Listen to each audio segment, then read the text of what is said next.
Dentro do festival Contatos Imediatos, o GNT exibe hoje Não Estamos Sós. Em duas partes, o documentário Não Estamos Sós apresenta depoimentos de pessoas que alegam terem tido contato com seres extraterrestres. Tudo começou no dia 24 de junho de 47, quando o aviador americano Kenneth Arnold relatou ter visto objetos voadores em forma de disco sobrevoando as montanhas do estado americano de Washington. De lá para cá, relatos desse tipo se multiplicaram. Assista agora a primeira parte de Não Estamos Sós e conheça algumas dessas impressionantes histórias.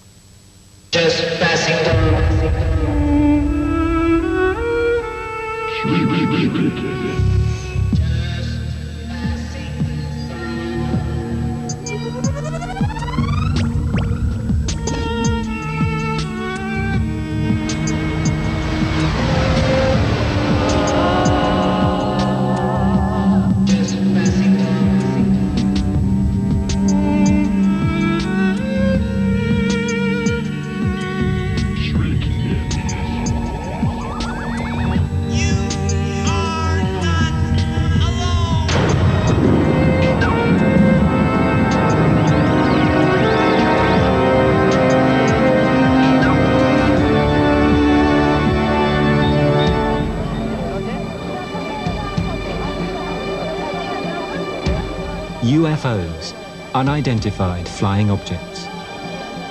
Thousands of sightings are reported each year around the globe. Some are easily dismissed as natural phenomena or man-made aircraft, but others cannot be so easily explained, even by the skeptics. There are thousands of segments of videotapes and photographs of these objects, many of which have been analyzed by some of the best laboratories in the world as being authentic. There she is. There she is, right there. Oh my God.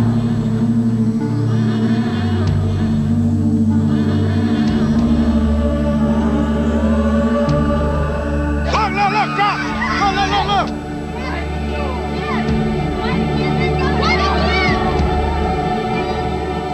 Finding evidence of extraterrestrial visits has become an obsession of the age. Part of a collective fantasy, or proof that we are not alone. 10% of Americans have seen these things. That's 26 million people. A similar number in the United Kingdom have. I personally, really I'm a doctor from North Carolina. I do emergency medicine, but I'm interested in this because when I was quite young, I saw one of these things in broad daylight. Silent metallic disc floating along. No question in my mind, these are real.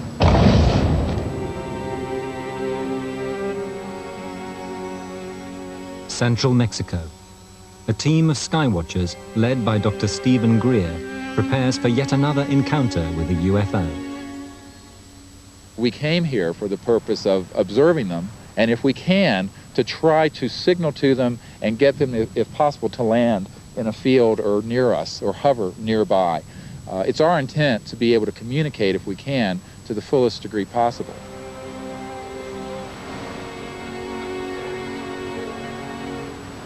Night scopes, and they magnify the ambient light about 30,000 times. So in other words, at night when the starlight and you have no moon, it magnifies the ambient light. And frequently if we see an object that we're wondering if it's extraterrestrial in origin, we'll be able to get a good fix on this and see if there are any aviation lights on it or anything, and it's very, very sensitive. And we have a 1,000,000 candle power light for nearby signaling here. We set these strobes out during the event in Mexico. One thing I didn't share with you, which is very important, is that it illuminated the whole leading edge of this huge triangle. You can imagine a massive triangle the size of 3 football fields. The whole leading front edge of it became a light that was lining out when we did this.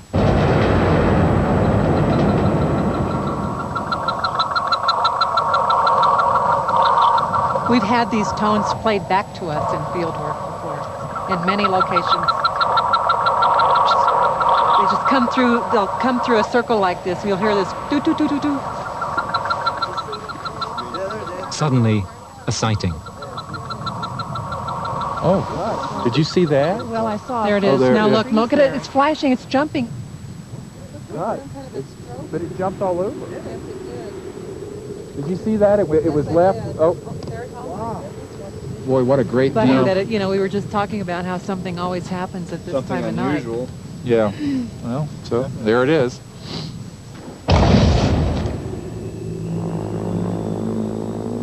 Seeing UFOs may now be routine for some, but it's only in the last 50 years that it's become such a habit. It all started one afternoon on the 24th of June, 1947. Kenneth Arnold, a private pilot, was scanning the Cascade Mountains in Washington State, USA, looking for a crashed transport plane.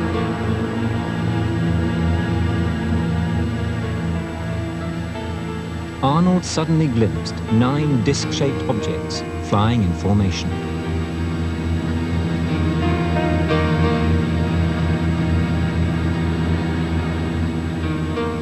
When Arnold reported his sighting, a journalist coined the term flying saucer. They seem to kind of weave in and out right above the mountaintop. And I would say that they even went down into the canyons in several instances, probably 100 feet. To my knowledge, there isn't anything that I read about that would go that fast. As news broke of the UFO sighting, thousands of people began to see strange lights and objects in the sky.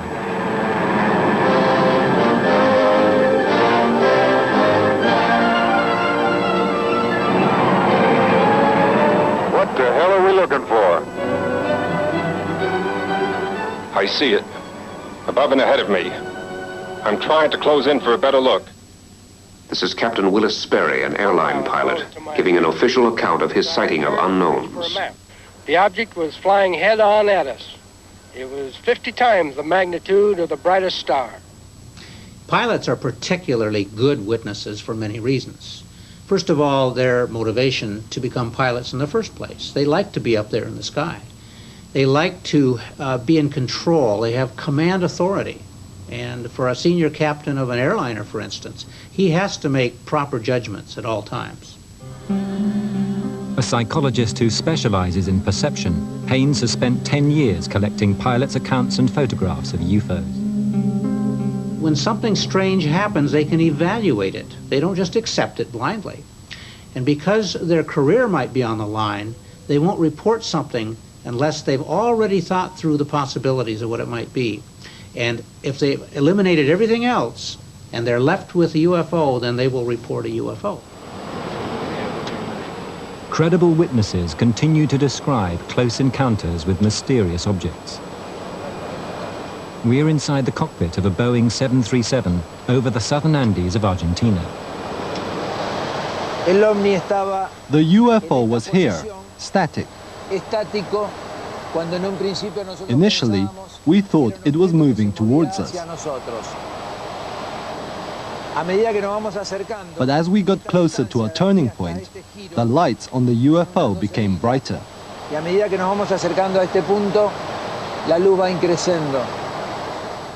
I was concerned and began signaling to the object with our own lights. The lights on the UFO then dipped as if it was responding to us.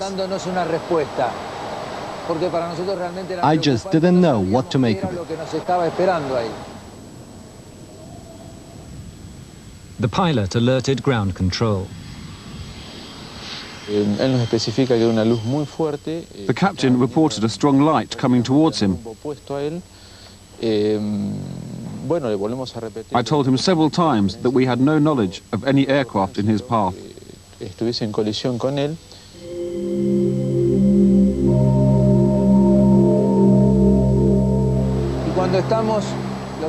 As we were preparing to land, just before touchdown, there was a power cut, and all the runway lights disappeared. I then had to take the decision to abort the landing.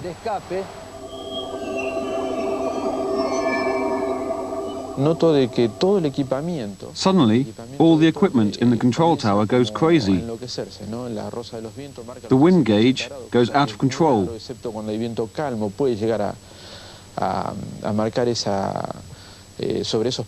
Other equipment, which should have been off after the power cut, suddenly starts flashing, on and off.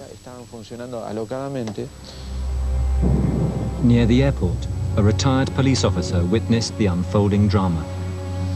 Un color naranja, tirando al color. The UFO was a bright orangey color, with small flashing lights around the sides that glowed like a welding torch. Muy potente en los costados. Pero inmenso, es una luz inmensa. It was a huge light that glided off towards the lake. Sobre el lago.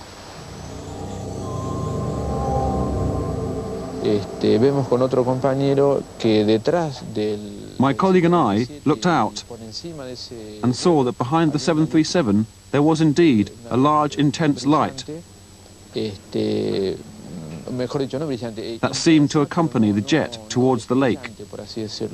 Que acompaña a las aerolíneas hasta el lago, ¿no?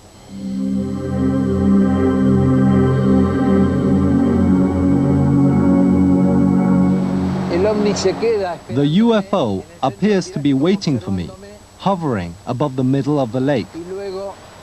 It allows me to fly over it, and then it glides off over the mountains. That's when it disappears.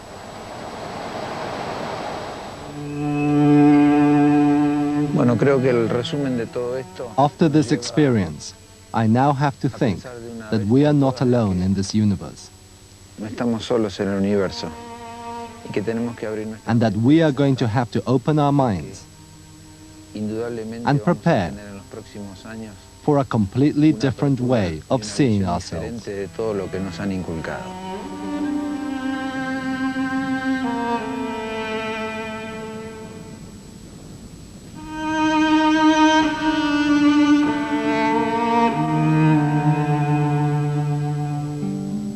The files of documents describing UFO sightings by pilots increase every year.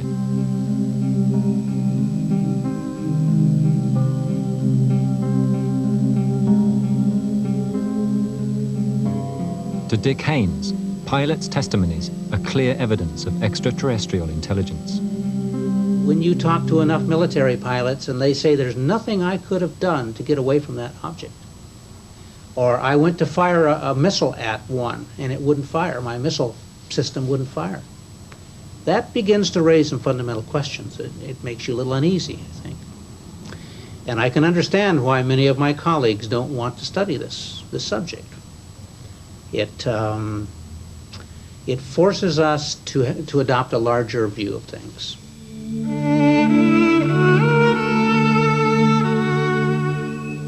But now we don't just have to rely on the credibility of witnesses. Skywatchers are armed with a new weapon, the camera. What flashes or flies or just falls with style ends up on video.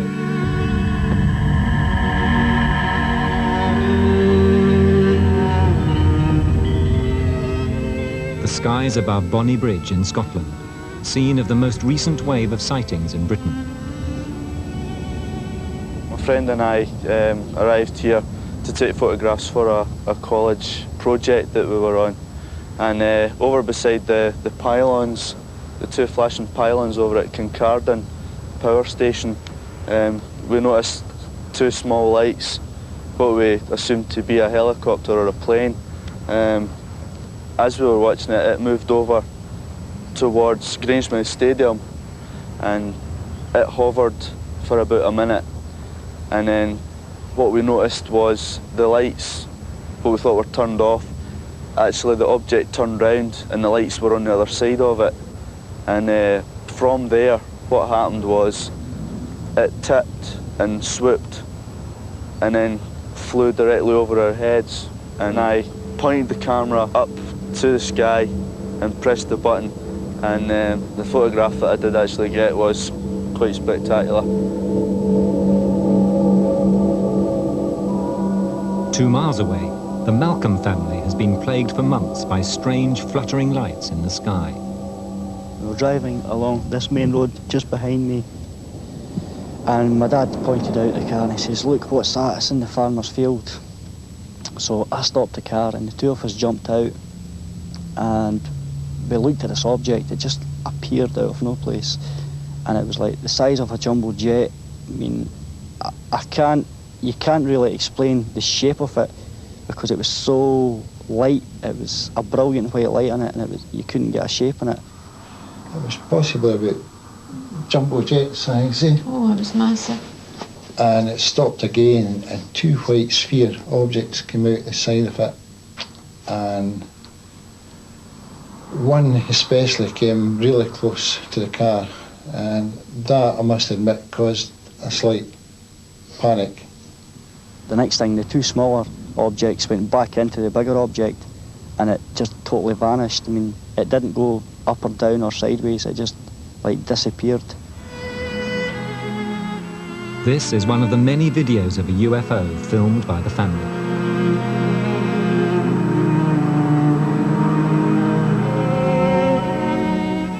The Malcolms have even built a special platform where they keep a vigil of the heavens.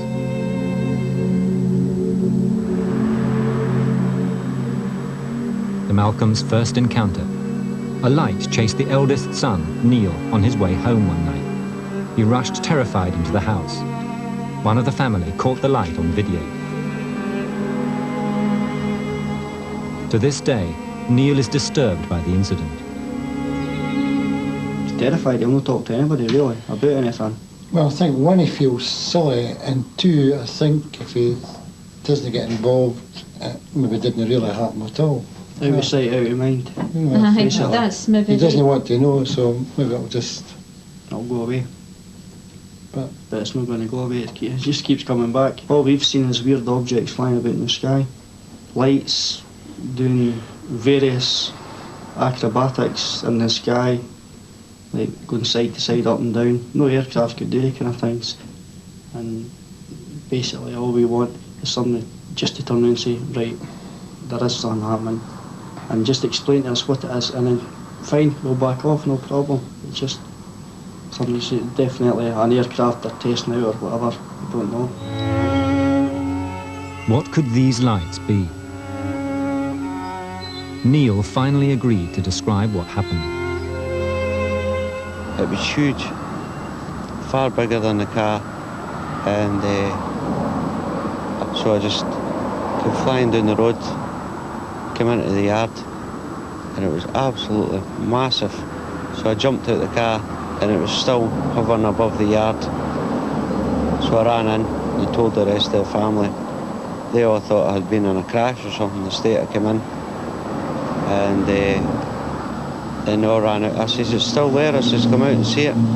So they all ran out. And sure enough, there it was, still there. What was it? I have no idea. I have no idea at all.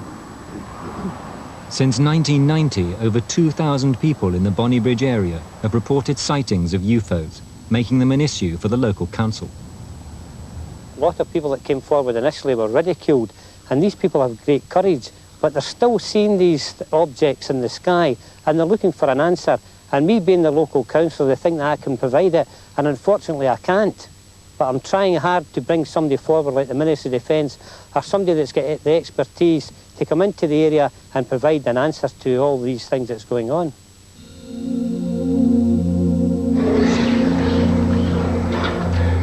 But in 1991, the Belgian authorities were just as confused as the UFO watchers. Hundreds of people were seeing strange craft in their airspace.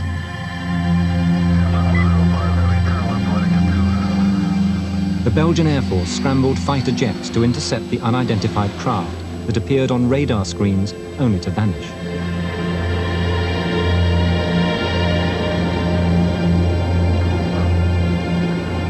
Was this what everyone had been waiting for? Clear evidence of extraterrestrial visits.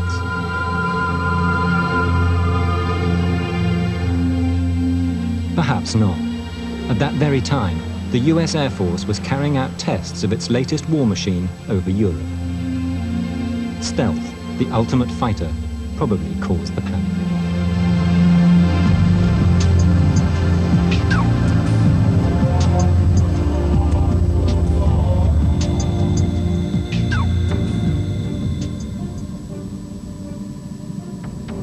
In Nevada, USA, Photojournalist Mark Farmer isn't waiting for official answers.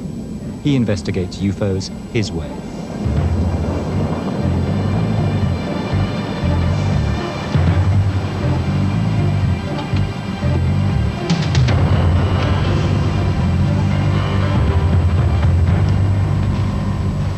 I'm Agent X, and I'm here on a dirt strip in Alamo, Nevada. I'm about ready to take an airplane out to Area 51.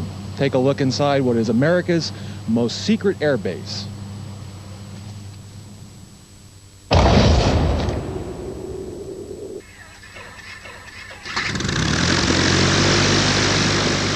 flying over these mountains out into the Tikaboo Valley, and we're going to fly right along the restricted line of Area 51. Right to the east of that restricted line and right to the north, and we'll come back and we'll get some good shots of the base.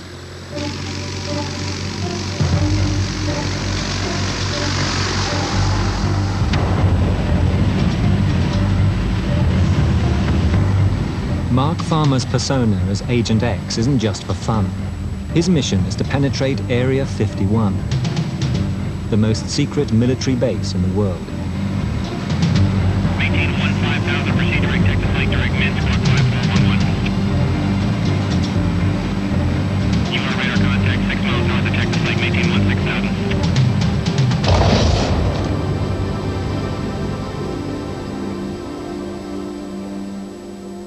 The US Air Force denies that the base even exists.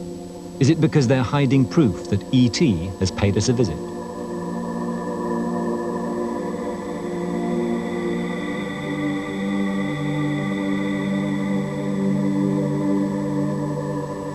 Agent X assesses his latest mission into Area 51. Even he doesn't buy all the legend. The pilots that use these airspaces refer to this as the box. And I've talked to a few of them. Some of them like to come through this place here, Coyote Summit, and pop up as high as they can real quickly so they can just look over and see what's in there, then they go back down. But it just goes to show that even the normal guys with top secret clearance, with access to some of the highest technology, cutting edge aircraft that are out there, are not even allowed to take a peek or talk about it. As far as the stories with all the aliens, I mean, there are a couple compelling tales. Unfortunately, even the most compelling tales and the best eyewitnesses, of which, myself, I've seen a couple UFOs out here, there's no evidence to indicate that anything is alien. There's no burden of proof here to indicate that we're reverse engineering anything, that we're in possession of alien technology, or that we're flying saucers around. It all comes down to where's the disc? For many, the disc had landed in Roswell, New Mexico in 1947. The US Air Force announced that it had recovered a crashed spaceship in a remote ranch. Hours later, they claimed it was only a weather balloon. But by then, it was too late.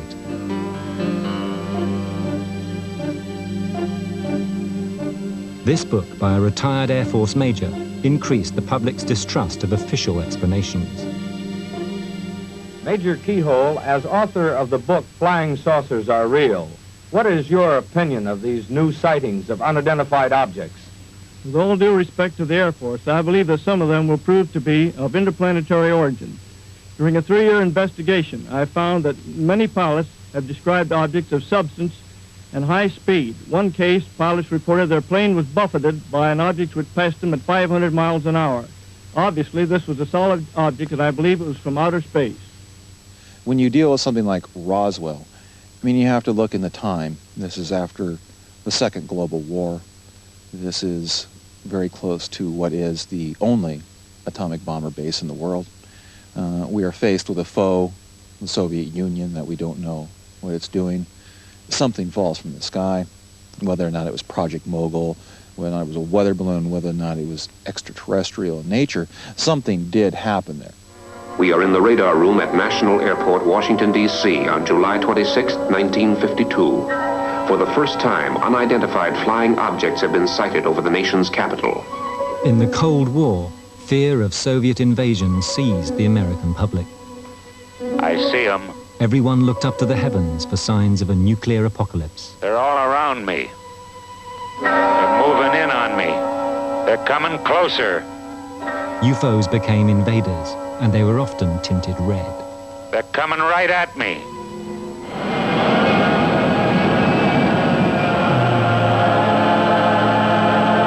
Gee whiz! Invaders from Mars. He saw them land from outer space. He saw them capture innocent people only to destroy. Invaders from Mars, capturing humans at will for their own sinister purposes, turning them into diabolical instruments of destruction.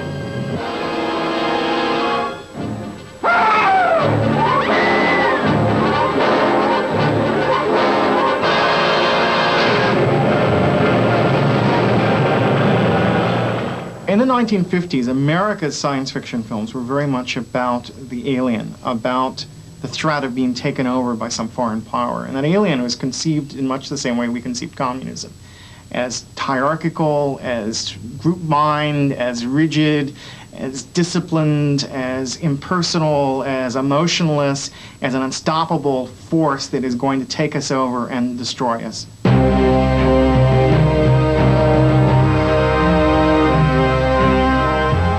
In the communist Soviet Union, the military were also obsessed with the threat of invasion. Today, top military personnel can reveal that UFOs were sometimes mistaken for a US attack. Zvozny, a town for cosmonauts and their families. Colonel Marina Popovich was a test pilot at the height of the Cold War.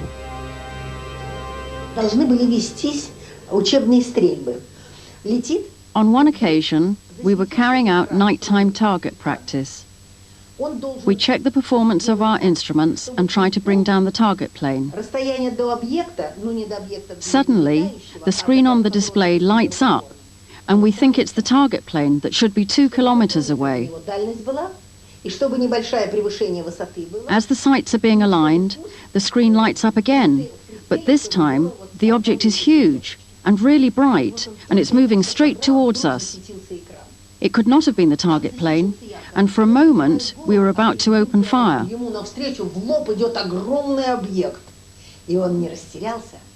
We were in a MiG-21, and the object was so close, collision looked unavoidable. But suddenly, the UFO tipped on its edge and in a flash moved off the screen. We had recorded the encounter on film, and I have these photographs. They are stunning, and I'll never forget the experience. A close encounter with a UFO that could have led to World War. During the 1950s, many other sightings of UFOs caused Stage 1 military alerts.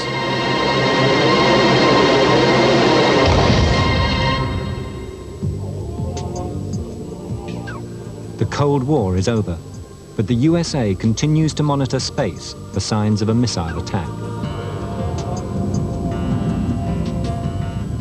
This is Space Command, a gigantic complex under Cheyenne Mountain in New Mexico, the nerve center of US space intelligence.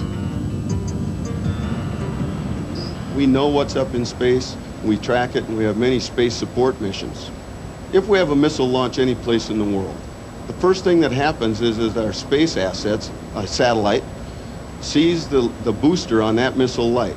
After 30 seconds to about a minute and a half, the satellites will tell me if that's in fact a missile, the direction it's going, and it'll give me a basic indication of what areas of the world may or may not be threatened by that.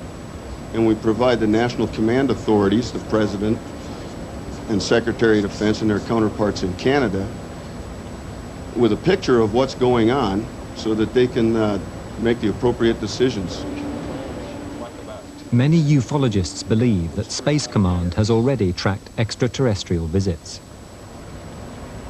Well, occasionally, you know, we get calls right here into Cheyenne Mountain direct to the command center or the Space Control Center that reports an unidentified flying object. We try to treat all the callers with respect that we should, because I've never had a crank call. They're all sincere. And aside from my personal beliefs about UFOs and space beings and other universes, I can tell you that we've never seen any evidence to that here in Cheyenne Mountain.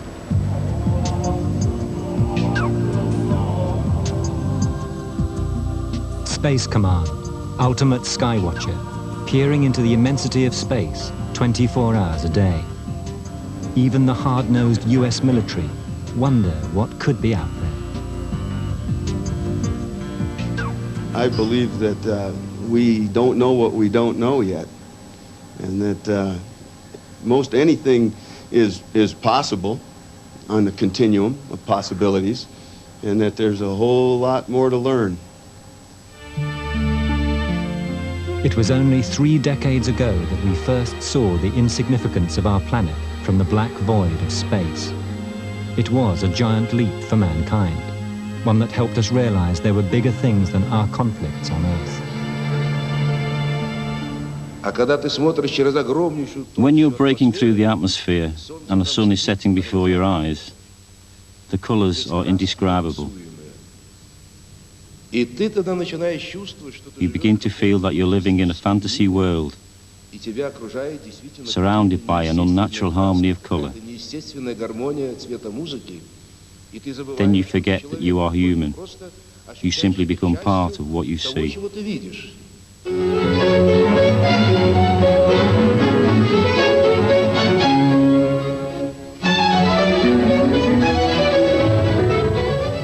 Russian film of cosmonaut Kolnyakov training. To date, over 300 humans have ventured into space.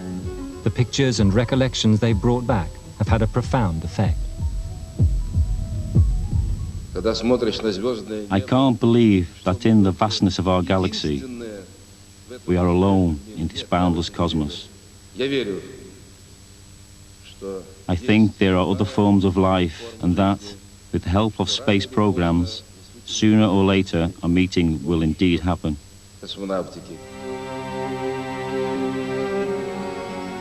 Thanks to the space race, journeying to other planets is no longer a flight of fancy, but a vision of things to come.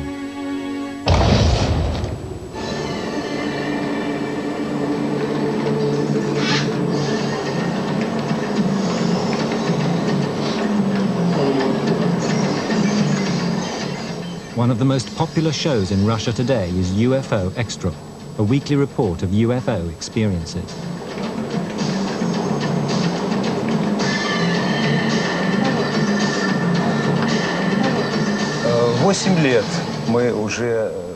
For the last 8 years since Glasnost, our program has had a great following. The general audience in Russia is fascinated by the subject and anything to do with the spiritual and the unknown.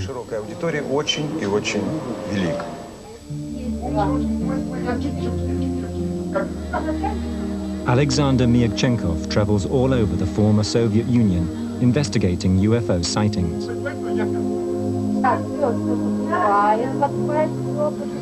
With the fall of communism and the revival of religion, UFOs are no longer seen as threatening invaders, but as spiritual messengers from the heavens.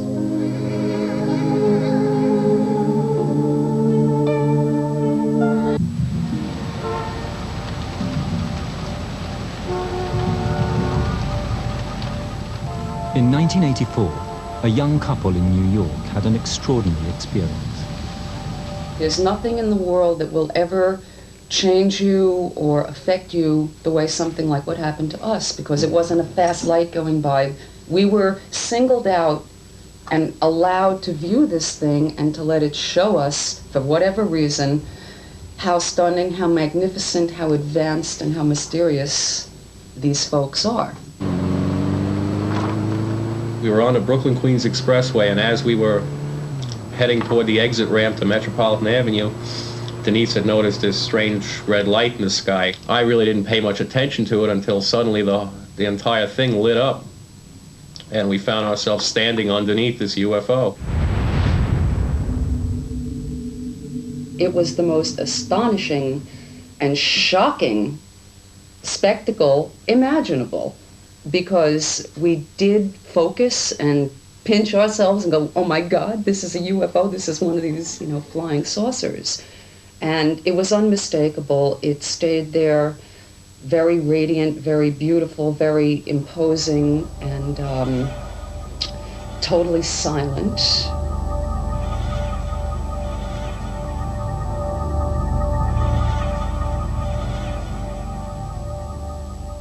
We've not yet been able to crack the meaning. I think people just get so blown away and they start adding so much to it. It's hard almost to take it at face value because it's so overwhelming. There is a definite reason why they approach folks.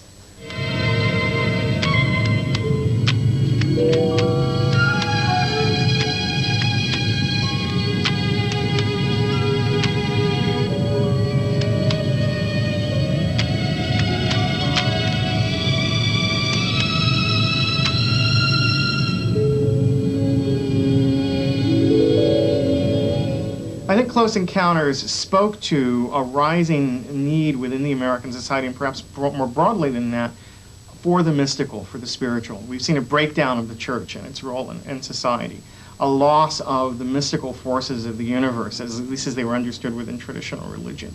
And if there's a hunger to touch the spiritual, to touch the mythological, and I think Close Encounters spoke to that by having a mythological encounter between human beings and aliens. I think that's part of what happens when people do have these alien sightings, is that in one way or another they're looking in their lives for something that's larger than they are, that's a larger force in their community.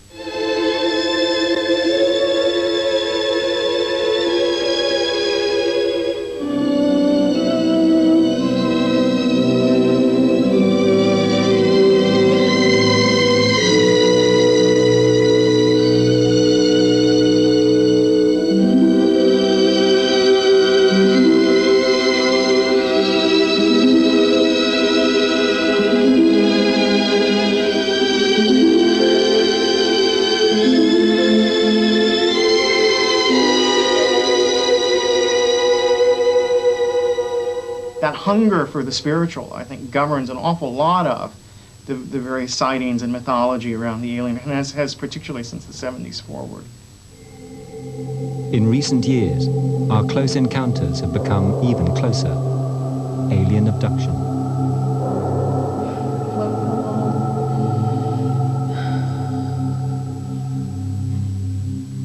And I see a ship right above the water.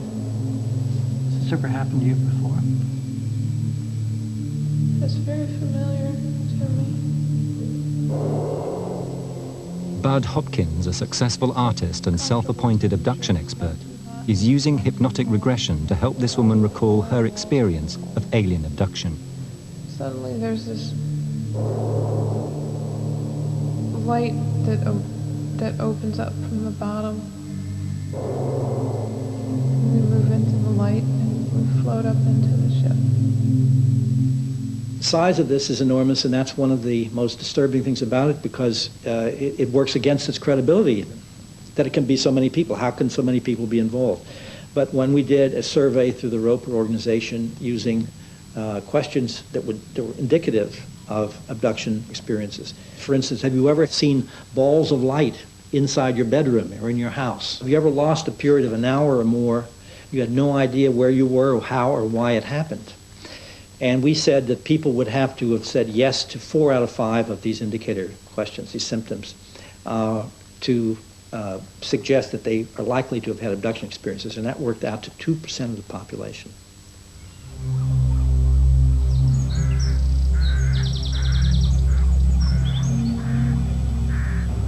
It was in December of '91, and I was returning to the farm from visiting my family, lived about 50 miles away.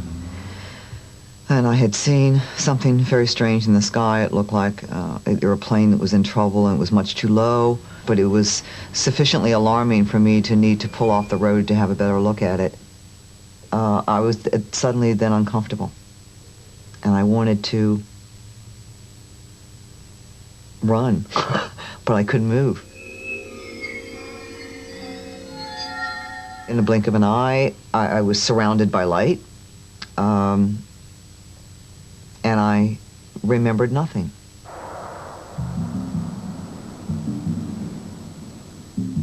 My next conscious memory was being back in the vehicle, which I had parked and left on the side of the road, 5 miles away from where I had been, driving around the corner, going much too fast on 2 wheels.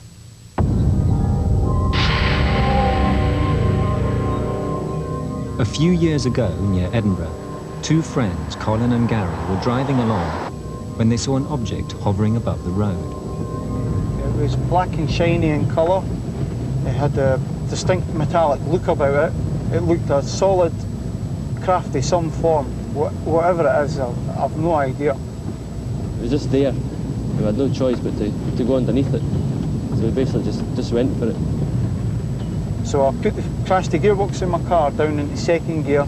I accelerated like mad. I must have picked up to about 50, 60 mile an hour. There was no way I was stopping. Just as we were going underneath the object, you could start to make out the bottom of it, and it dropped like a shimmering curtain of light. And then suddenly, I'm not in my car. I'm thinking, where's my car? Where's Colin? And I'm looking all around about me, and I'm like in a void of blackness, and I'm thinking, where am I? And then just sitting looking about, I thought, am I dead? When we started looking into one case after another and found that what the people remembered consciously was a pretty traumatic abduction experience, which then intersected with dreams that they had had, as they explained, well, I used to dream about that thing afterwards, etc. You begin to find the evidence accumulating that these are real experiences. We'd wake up with scratches. Just scratches. New scars on our bodies. In fact, missing we got contact lenses. Oh. Wake up with your eyes completely shut. You couldn't open them because your corneas were scratched. Bloody noses. Yeah, a lot of blood on the pillow. We'd wake up with Bloody, grass in the blood bed. in the ears. Dirty feet when you knew you'd taken a shower the night before. Oh. It's wonderful.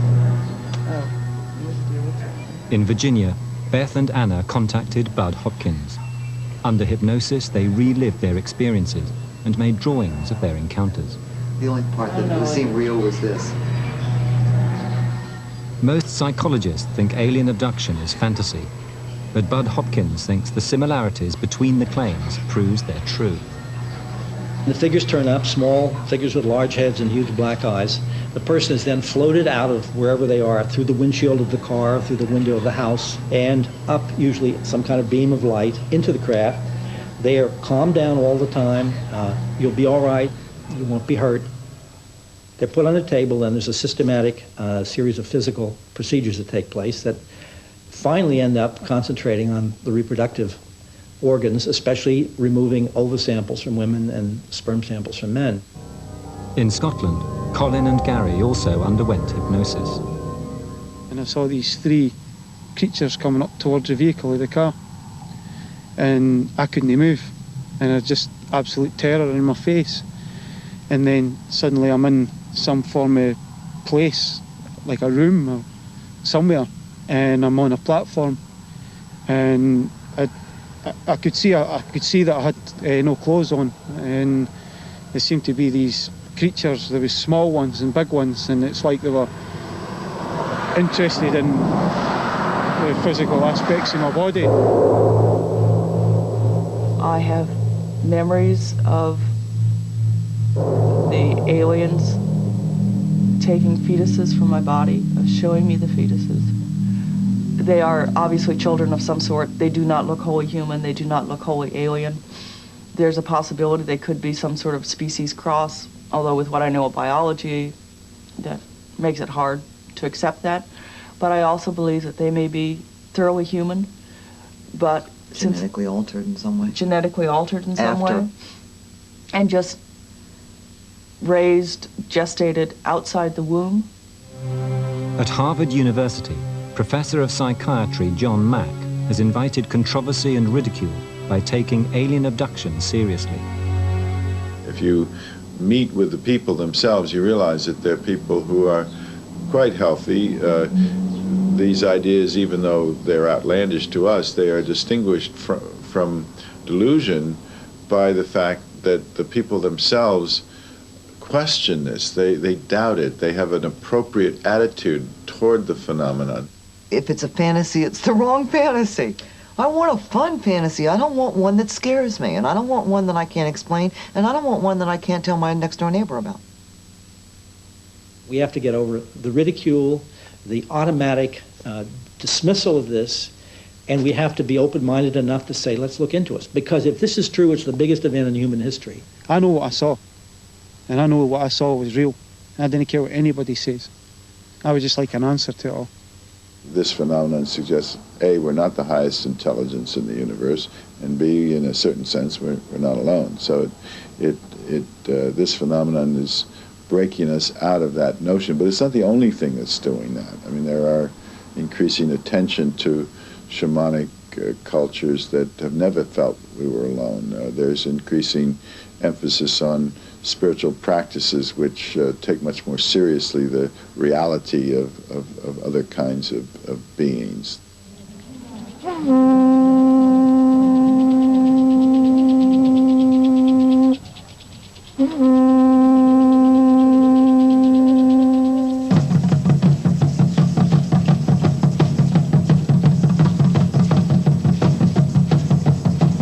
Mexico is a very magical, mythical, legendary country. That is why probably people is more open and ready to accept that what we cannot understand now. The Aztecs believe that after every eclipse there was a new era, and they considered themselves the children of the fifth sun. That would make us the children of the sixth sun.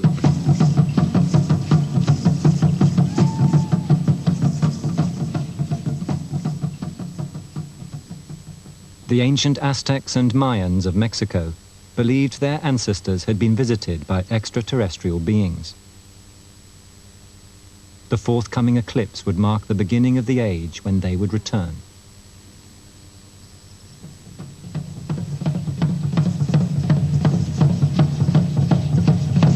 They mention in this prophecy they have that under the era of the sixth sun, everything that was buried and hidden would be discovered. In 1991, an entire nation held its breath.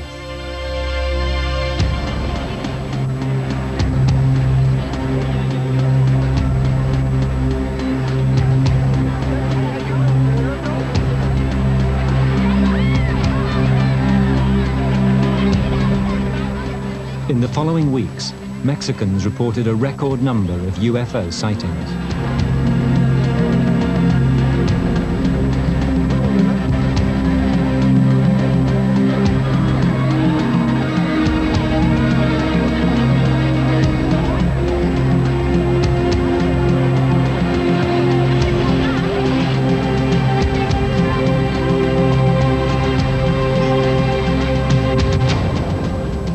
As the furor increased, Mao San went live on his regular TV show and asked the nation to look up to the skies.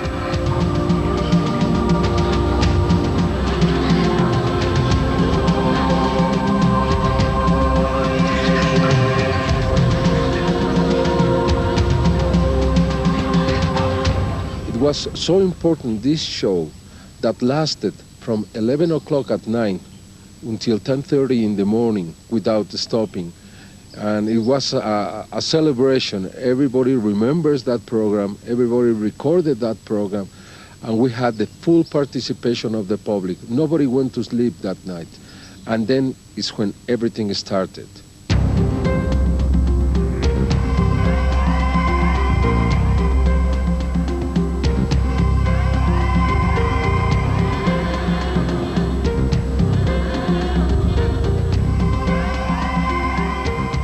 A UFO invasion, atmospheric phenomena, or creative camera work. Whatever the truth, belief turned into a reality for millions of people who concluded, we are not alone. Over 1,000 videos poured in. In the national hysteria, any blip in the sky became evidence of the arrival of the extraterrestrials. No próximo programa, os caçadores de ETs. I don't think anybody who's in their right mind can look out at 1 billion stars in the sky and think that God put them there just for us to look at.